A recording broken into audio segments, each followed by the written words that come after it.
The opening of America's embassy in Jerusalem, Israel, is a joyous day here at the Sun.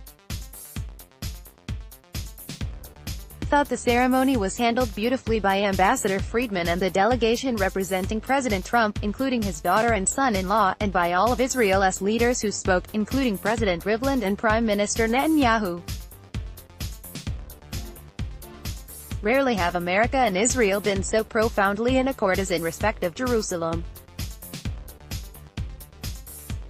Your editor first visited Jerusalem as a young foreign correspondent in the summer of 1967, 3 weeks after the city's liberation, when the logic of Israeli sovereignty emerged in the clarifying light of war.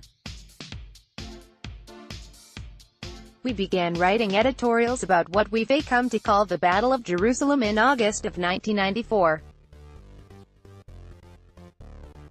That was when Prime Minister Rabin and the Hashemite monarch, King Hussein, signed an accord that gave Jordan priority over the city's various holy sites. That concession was a mistake, a marker of the fact that no concession to the Arab side could purchase the paper it has written on. Each step has seemed only to incite more resentment. The Battle of Jerusalem featured in 24 or 36 editorials that we've written since. There is no reason to think that it is over.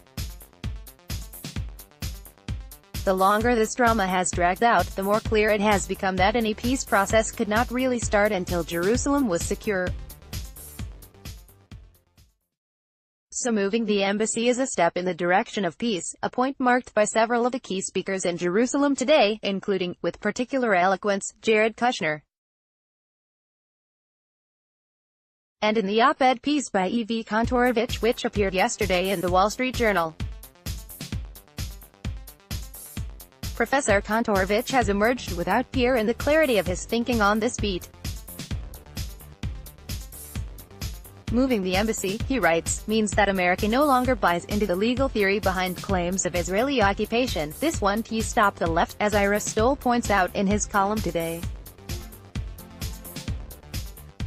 He quotes a journalist of The Economist as suggesting that the deaths in Gaza are the result of America abandoning all semblance of fair dealing in Israeli-Palestinian conflict. Such malarkey is why Prime Minister Netanyahu spoke of the connection between truth and peace.